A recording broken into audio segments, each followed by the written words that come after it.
My wife dumped me after I drained $60,000 of my savings on her medical bills so she could live her best life. My own daughter took her side. What I did next made them regret it badly. Sup, Reddit.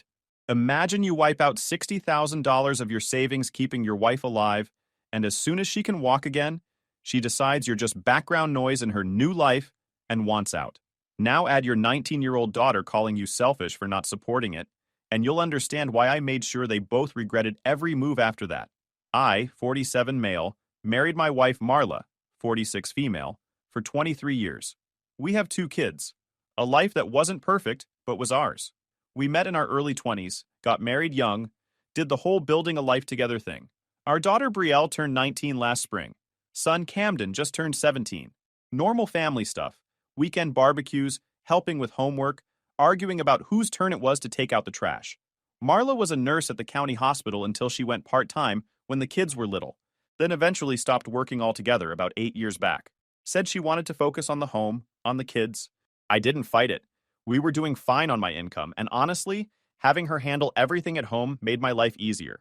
Then Marla drove her car into a concrete barrier at 60 miles an hour. It was a Tuesday afternoon. She was heading to some yoga class she'd started going to, except she never made it. The call came from the hospital where she used to work. One of her old co-workers recognized her when they brought her in. Multiple injuries, emergency surgery, the works. I grabbed my keys and broke every speed limit getting there. The surgeon told me she was lucky. Lucky. She had a shattered pelvis, broken ribs, internal bleeding, head trauma. But she was alive, and she'd probably walk again with enough physical therapy. Probably. That word hung in the air like a threat. I called the kids. Brielle drove home from college. Camden left school early. We sat in that hospital waiting room for hours, then days, watching machines breathe for Marla, while doctors threw around words like critical and touch and go. She woke up after 5 days, confused, in pain, but awake. The relief nearly knocked me over. I sat by her bed holding her hand, telling her everything was going to be okay. We'd get through this. The kids were here. We were all here. The hospital bills started arriving while Marla was still in the ICU.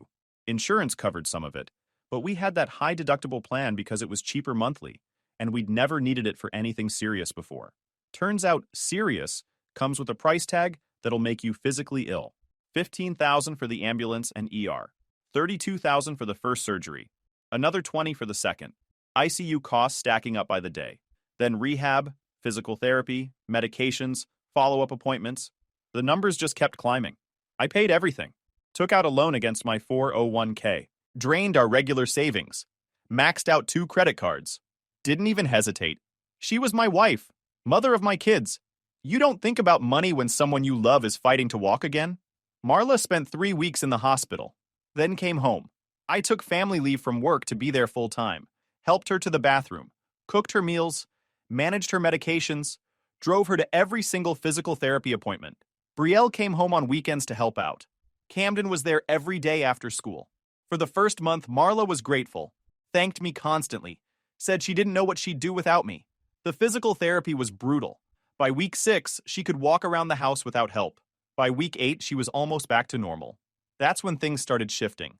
She got quieter, started spending hours on her phone, texting people.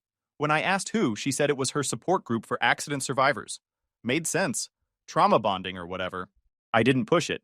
She started going out again. Doctor's appointments at first, which was normal. Then coffee with friends. Then longer trips.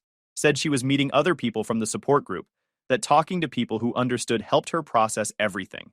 I encouraged it. The kids were back to their routines. Brielle at college, Camden finishing junior year. I went back to work, started chipping away at the debt. But she was different. Distant. Cold in ways that felt deliberate. We'd been married 23 years. I knew her moods, knew when something was off. This wasn't just trauma or recovery fatigue. This was something else. I tried talking to her about it. She brushed me off, said I was imagining things, that she was just tired.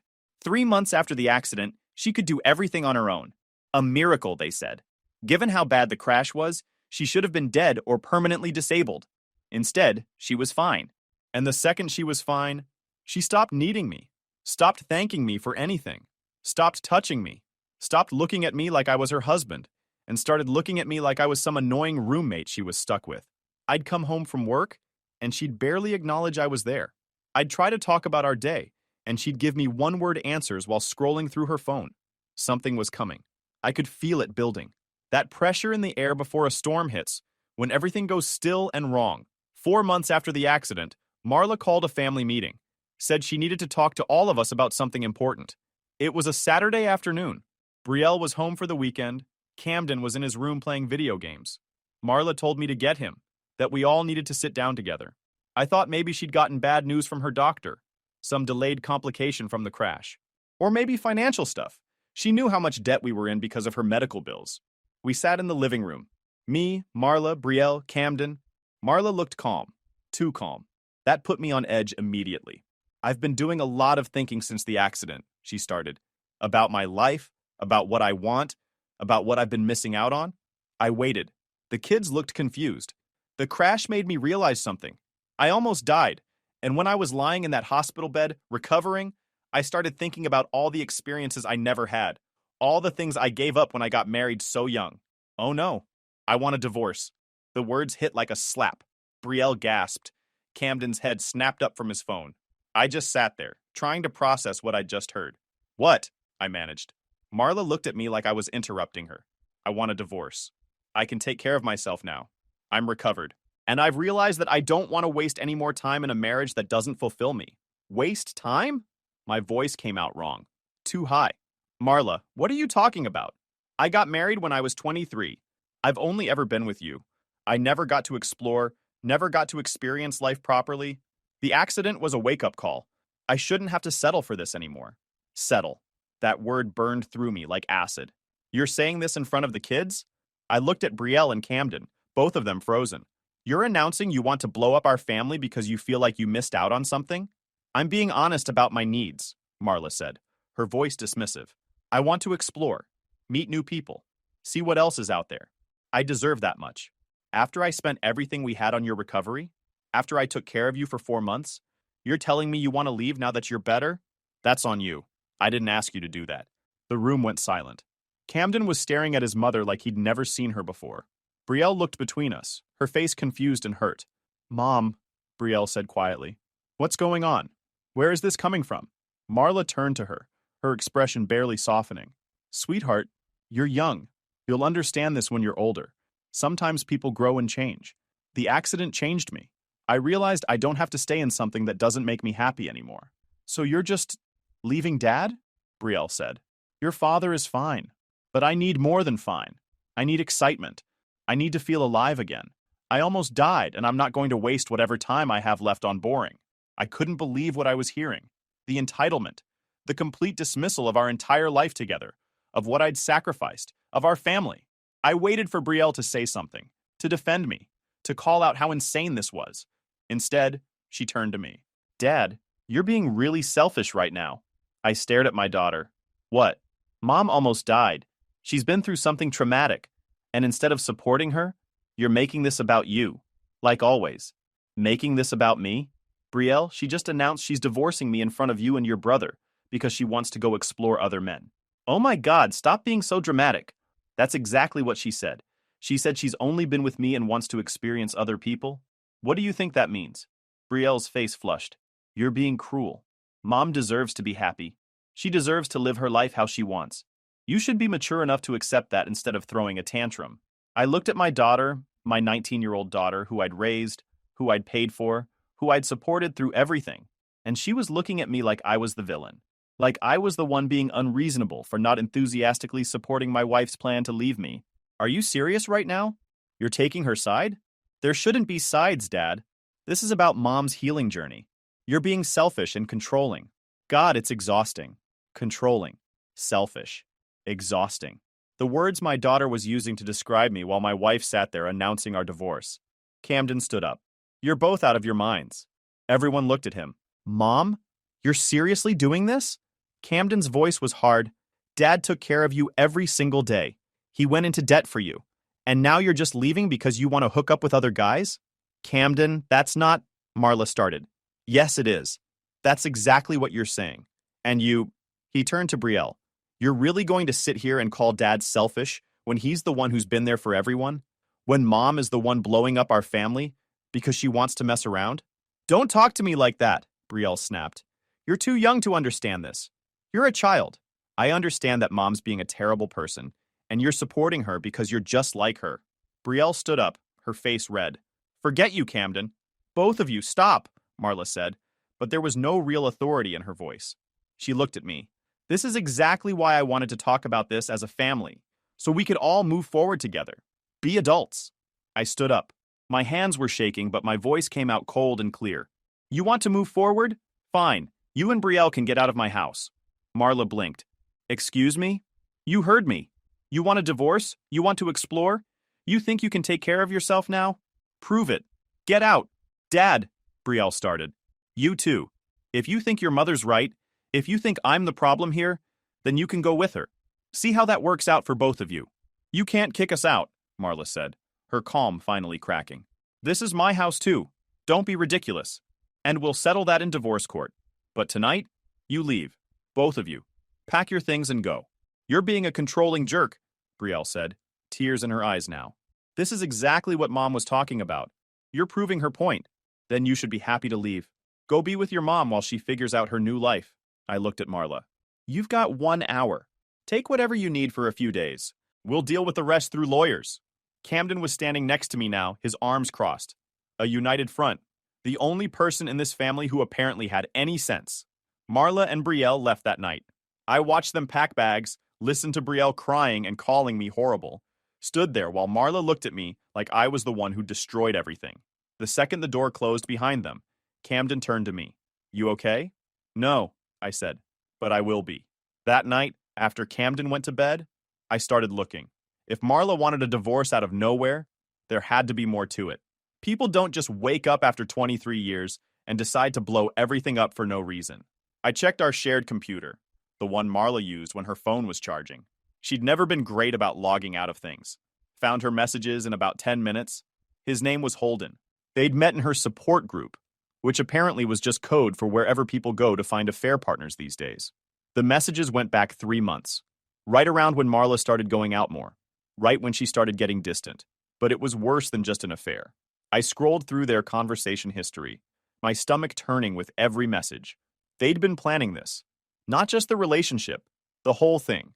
The divorce, the timing, everything. One message from Marla, sent 6 weeks ago. I'm milking this recovery until I've bled him completely dry. Once the doctors clear me and I can walk away clean, I'll dump him. But first, he's paying for everything. I'm not an idiot. Another one from 2 weeks ago. He actually took out loans for my medical bills. Emptied the savings account. That's so pathetic. I should feel guilty, but honestly, he was always going to be my backup plan. I need that cash for our future. Holden's response, you're brilliant. Take everything you can, then bail. The guy sounds like a total doormat anyway. Marla, oh, he absolutely is. But he's convenient. Once the doctors sign off, I'm ghost. I've already wasted enough years pretending to love this loser. I sat there reading messages about how my wife had planned to use me for recovery money, how she'd let me drain everything I had to save her life while she was texting another man about leaving me the second she was better. There were photos, videos, plans about their future together, discussion about where they'd live, what they'd do.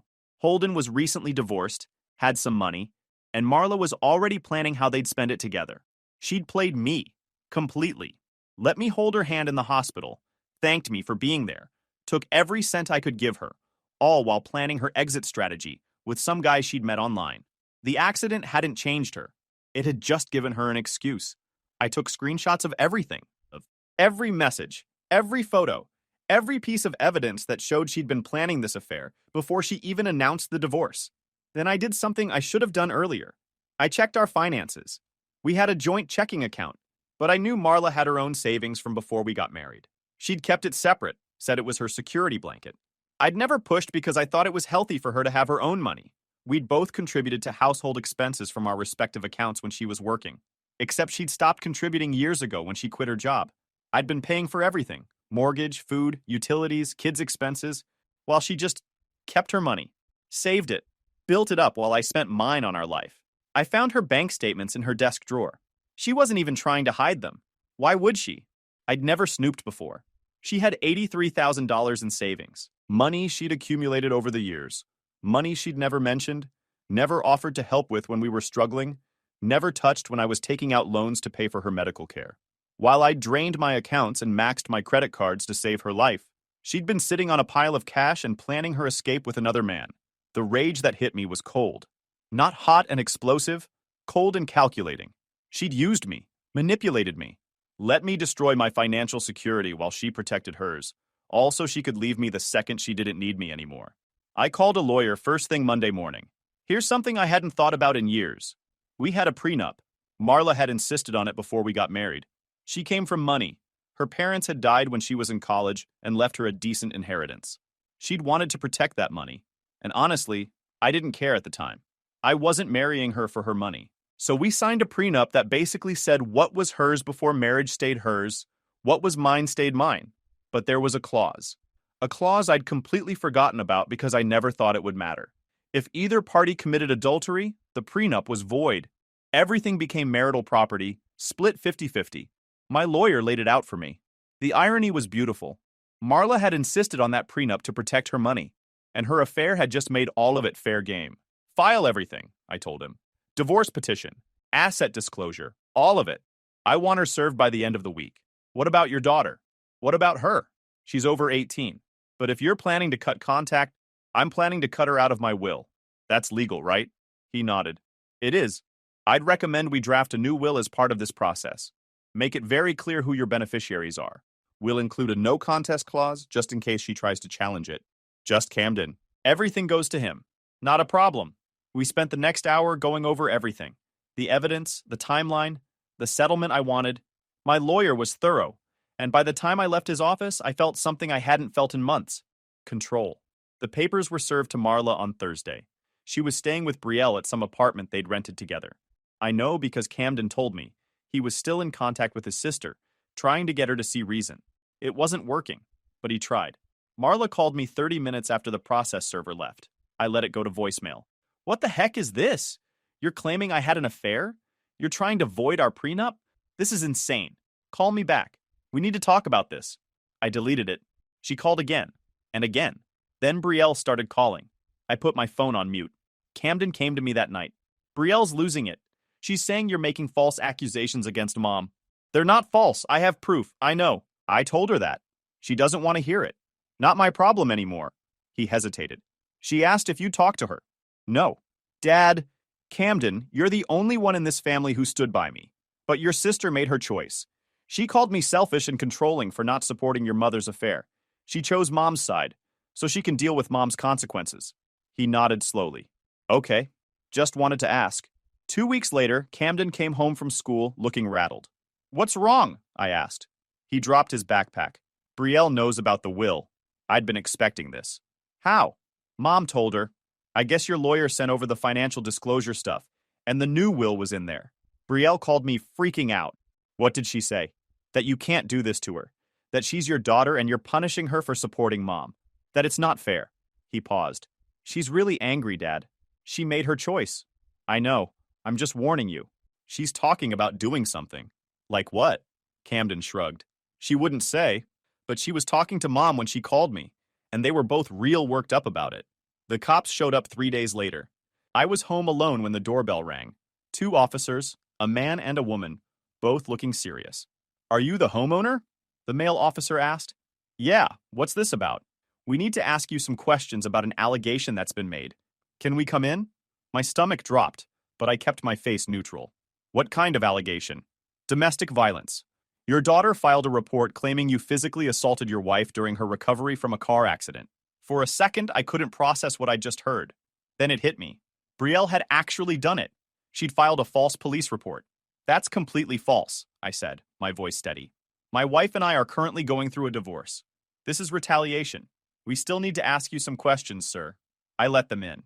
Sat down in my living room while they asked me about Marla's recovery, about our relationship, about whether I'd ever been physical with her. I answered every question calmly, clearly, and watched them take notes. Where were you on the dates listed in the report? The female officer asked. I pulled out my phone, showed them my work schedule, my calendar with every physical therapy appointment I'd driven Marla to, the family leave documentation from my job showing I'd taken time off to care for her. I have medical records too, I said, from every doctor's visit, every therapy session. If I'd been hurting her, The medical professionals would have seen signs. They documented everything. The officers exchanged a look. "We'll need to follow up on this," the male officer said, "but we appreciate your cooperation." After they left, I called my lawyer. Brielle filed a police report claiming I abused Marla during her recovery. There was a pause. "She what?" "Cops just left. They questioned me about it. I showed them everything. Work records, medical documentation, calendar. But this is going to be a problem for the divorce, isn't it?" "It's going to be a problem for Brielle," my lawyer said, his voice hard. "False reporting is a crime. And if she's doing this to influence the divorce proceedings, that's even worse. Do you have any proof she's lying?" "Camden. He was here the whole time. He can testify I never laid a hand on Marla." "Good. We'll need his statement. Also, I want to subpoena Marla's medical records from the hospital and all her therapy appointments. If there was abuse, there would be documentation. The absence of that documentation proves Brielle's lying." "What about the divorce timeline?" "This might actually help us. It shows how far they're willing to go to discredit you. We can use this." The next week was a nightmare. The police investigation meant I had to give multiple statements, had to let them interview Camden, had to provide access to financial records showing every payment I'd made for Marla's care. Camden was solid. Told them exactly what happened, that I'd been there every day, that I'd never been anything but supportive, that he'd never seen me be physical with his mother in any way. "Brielle's lying," Camden told the detectives. "She's mad because Dad cut her out of his will. This is revenge." They took his statement. Then, they went to interview Brielle and Marla. My lawyer got the transcripts a week later. Brielle's story fell apart immediately. She said it happened on a Tuesday night. I was at work that Tuesday, with 30 people who could confirm I was there until 8 o'clock. She said I'd hit Marla in front of her, but Brielle was only home on weekends during Marla's recovery, and I had receipts from taking Marla to therapy appointments on 3 of the 4 weekends Brielle claimed to have witnessed abuse. Then they talked to Marla, and Marla backed Brielle's story. Every single lie. Even when the detectives pointed out the timeline didn't make sense, even when they showed her the medical records with no signs of abuse, she insisted it happened. That's when I knew. They'd planned this together. Mother and daughter, coordinating a false accusation because Brielle was losing her inheritance. That stung worse than anything else. My own daughter was willing to destroy my reputation, potentially send me to jail, all because she wanted money. My lawyer called me 2 days later. His voice had that edge that meant good news. "Camden showed me something interesting. Brielle's old laptop, the one she left at your house when she moved out. He'd been using it for schoolwork. Turns out she never logged out of her messages. And she coordinated the whole thing with Marla over text. He printed them for me. Messages from right after she found out about the will change. We need to do something about Dad. I have an idea." Then they met in person. 3 days later, Brielle files the report. I sat back. "So it's documented that they planned this?" "Oh, it's better than that." After Brielle filed the report, Marla texted her, "Do you think this will be enough to get his money?" Brielle responded, "It has to be. I'm not losing everything because he's being petty." They put that in writing. The detectives wrapped up their investigation and referred the case to the district attorney. It took another 3 weeks, but the DA's office reviewed the evidence and decided to file criminal charges. Filing a false police report, conspiracy, possibly obstruction of justice. And for our purposes, this destroys any credibility they have in divorce court. What about Brielle's claim? The police are closing the investigation. No evidence, contradictory statements, proof of coordination. It's done. But we're going to make sure the judge in your divorce case sees every bit of this. The divorce hearing was scheduled for 3 weeks later. My lawyer filed a motion to introduce the police investigation as evidence of Marla's character and credibility. Marla's lawyer tried to block it, claimed it was prejudicial, that it wasn't relevant to the divorce proceedings. The judge read through the police reports, looked at the text messages between Marla and Brielle, and denied the motion to exclude. "This goes directly to the character of the parties involved," the judge said. "It stays in." The day of the hearing, I sat at the table with my lawyer and waited. Marla walked in with her attorney, saw me, and immediately looked away. Brielle wasn't there. She'd been advised by her own lawyer not to come, since she was potentially facing criminal charges. The hearing took 2 hours. My lawyer presented everything. The affair, the messages where Marla admitted to using me for money, the financial records showing I'd drained my savings while she hoarded hers, the timeline of her planning to leave the second she was recovered. Then he brought up the false police report. Marla's lawyer objected. The judge overruled. My lawyer showed everything. "Your Honor, this demonstrates a pattern of manipulative behavior," my lawyer said. Mrs. Marla allowed her husband to deplete his finances to save her life while she was already planning to leave him. When he discovered her affair and filed for divorce, she supported their daughter in filing a false police report to damage his credibility. This is someone who will say or do anything to avoid the consequences of her own choices. The judge looked at Marla. Do you have a response to these allegations? Marla's lawyer stood up. Your Honor, my client maintains that the police investigation was flawed and that her daughter's concerns were legitimate. Her daughter texted her asking if a false police report would be enough to get his money, the judge said, reading from the transcript. That doesn't sound like legitimate concerns. That sounds like fraud. Marla's lawyer sat down. The judge took 15 minutes to review everything. Then she looked up. I'm granting the divorce.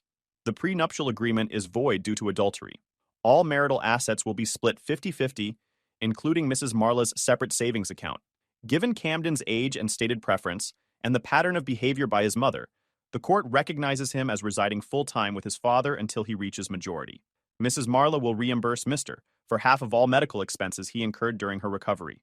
The divorce will be finalized under state law in 90 days. Court is adjourned.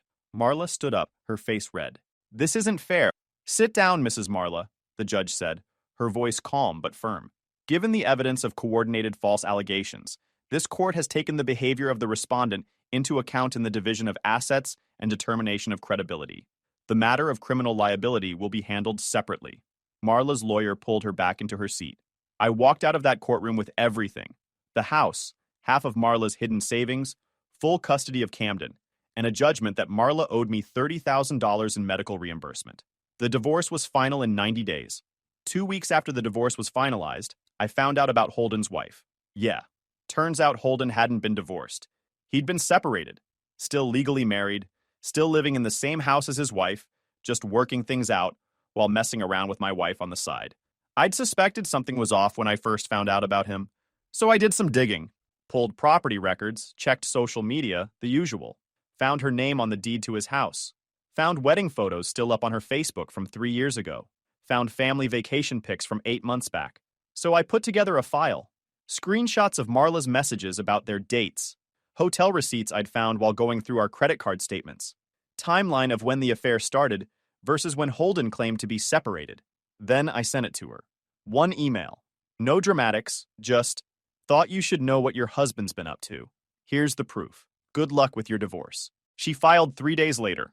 And unlike Marla, Holden's wife was ruthless. She took him for everything.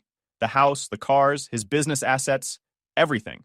Holden went from comfortable to broke in about 6 weeks, which meant Marla's grand plan of running off with her wealthy new boyfriend turned into Marla running off with a guy who was now sleeping on a friend's couch and working to rebuild his life from scratch.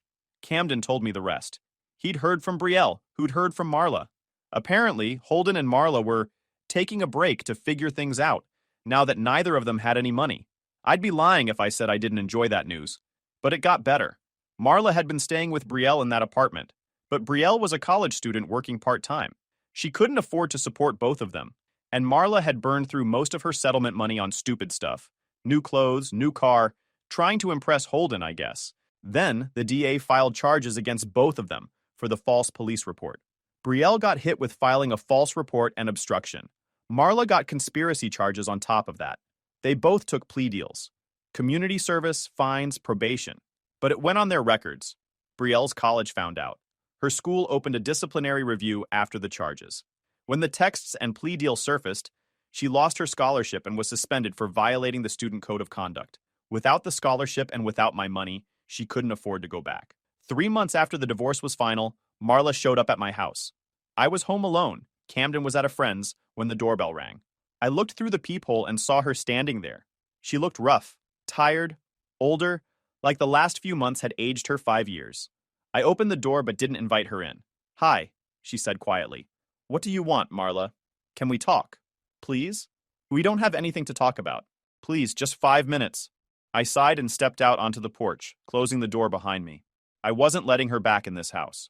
I made a mistake, she said, tears already forming. Everything that happened, I wasn't thinking clearly. The accident messed with my head. I don't know what I was thinking. You were thinking you could use me to pay for your recovery and then leave me for another man. That's what you were thinking. I know how it looks. It doesn't just look that way, Marla. That's what you did. I have the messages. You planned the whole thing. She was crying now. I'm sorry. I know I hurt you.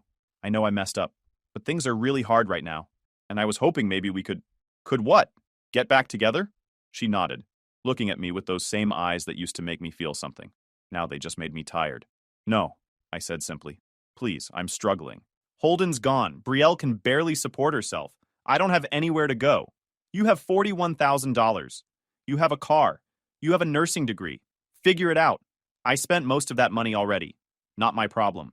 How can you be so cold after everything we had together? I laughed. Actually laughed. You're asking me how I can be cold? You let me drain my savings to save your life while you were planning to leave me. You announced our divorce in front of our kids and turned our daughter against me. You called me a waste of your time, and now you're asking how I can be cold? I said I was sorry. I don't care. You made your choice. You wanted to explore, to experience life, to not waste your time with me. So go do that. Just do it somewhere that's not my porch. Where am I supposed to go? I genuinely don't care, Marla. Call Holden. Call Brielle. Call your support group friends. But don't call me. We're done. I turned to go back inside. Wait, the kids. Don't you want to try for the kids? I paused. Camden's inside. You're welcome to have a relationship with him if he wants one. But you and I are never getting back together. Accept that and move on. I walked inside and closed the door. Watched through the window as she stood there crying on my porch for a few minutes before finally leaving. I didn't feel bad at all. 2 weeks after that, Brielle showed up. Same doorbell ring, same peephole check. This time I actually felt something. A small twinge of sadness. She was my daughter. I'd raised her, loved her, been there for every moment of her life. But I opened the door and kept my face neutral. Hi, Dad. Brielle, can I come in? No.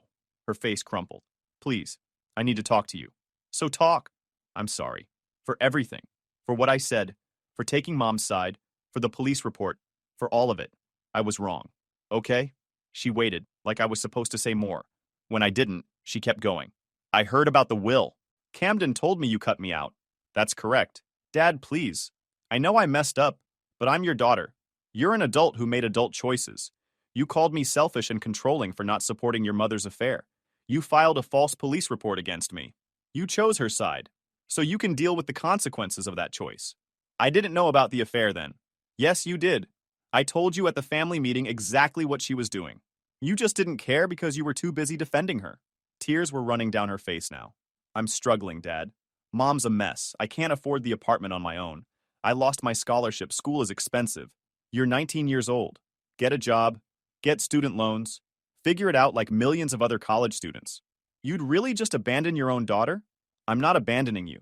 I'm treating you like the adult you claimed to be when you told me I needed to be more mature about my wife leaving me. You wanted to be grown? Congratulations. This is what grown looks like. What about college? You were paying for my tuition. I was. I'm not anymore. That money's going to Camden now. This is because I supported Mom? This is because you supported your mother's affair, called me selfish for being upset about it, and then filed a false police report to try to manipulate the divorce proceedings.